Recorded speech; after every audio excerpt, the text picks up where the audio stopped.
Hi, my name is Alex and this is Travel TitBits 11.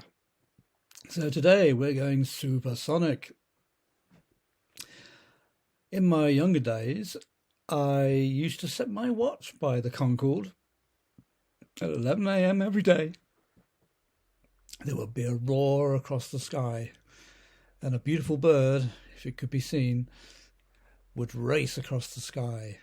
It seemed to be cutting the clouds apart with scissors. It sounded very gritty and ready to burst forth across the Atlantic to America.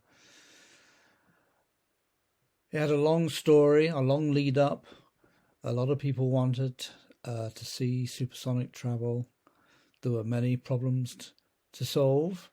Eventually, it seemed to fall into the laps of the British and the French. The Americans spent an awful lot of money. The Russians even built one, but no one did it quite like the British and the French.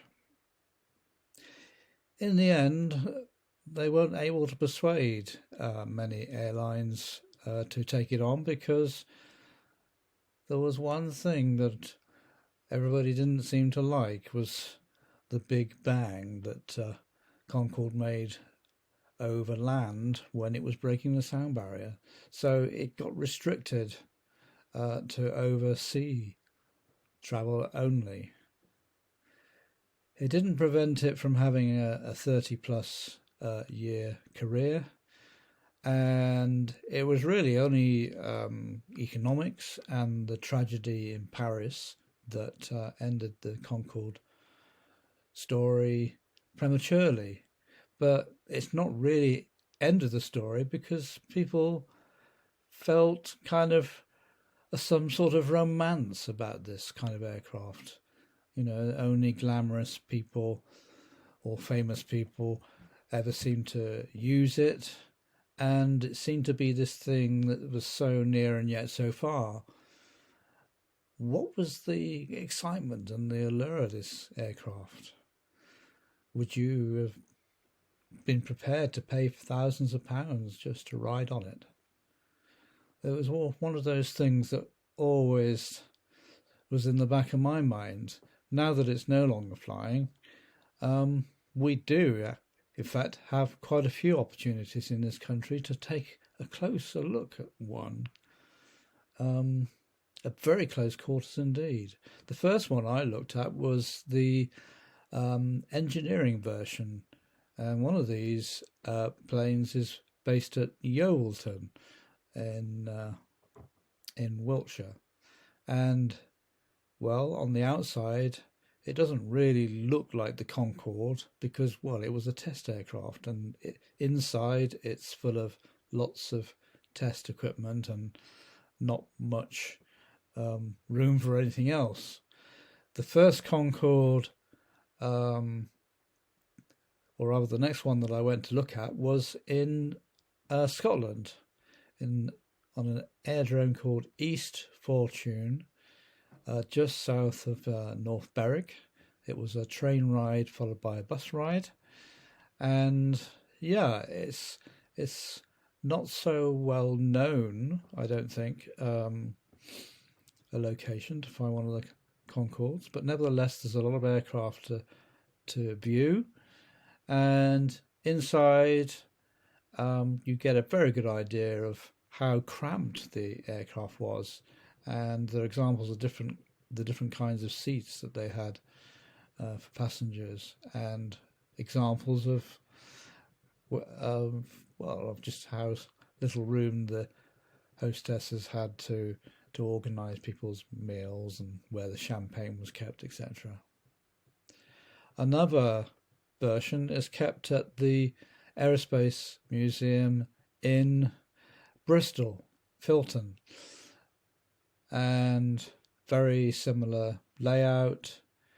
I talked to one of the people looking after the hangar, and I said, well, you know, I know there's not an airport here anymore, but could this Concorde be put back in running order? And they said, well, yeah, essentially, yes. It's still a functioning aircraft. It just needs some fuel and some oil and maybe one or two other bits and pieces, but it's capable of being of going back up in the air again.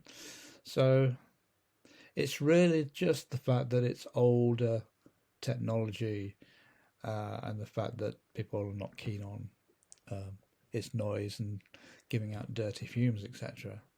But it's not the end of the story completely, because there's still a desire by many to see the return of supersonic travel. And there are many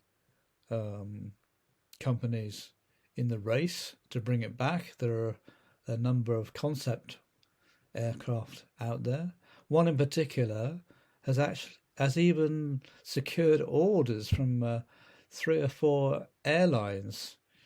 It's called the Boom supersonic aircraft. It won't go as fast as the original Comet. I think it's Mach 1.7 as opposed to 2. A similar number of passengers, around 80.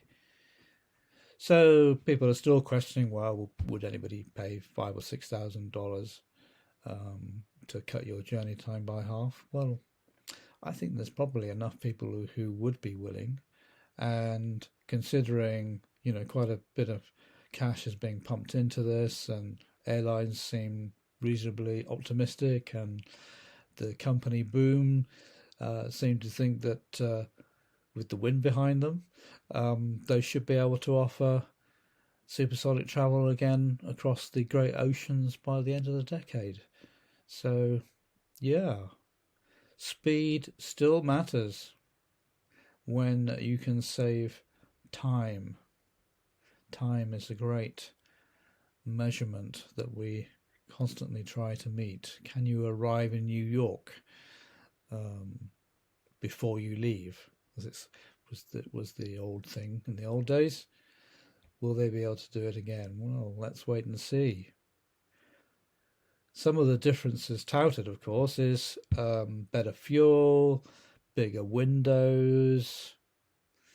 Did I say more fuel efficient, quieter?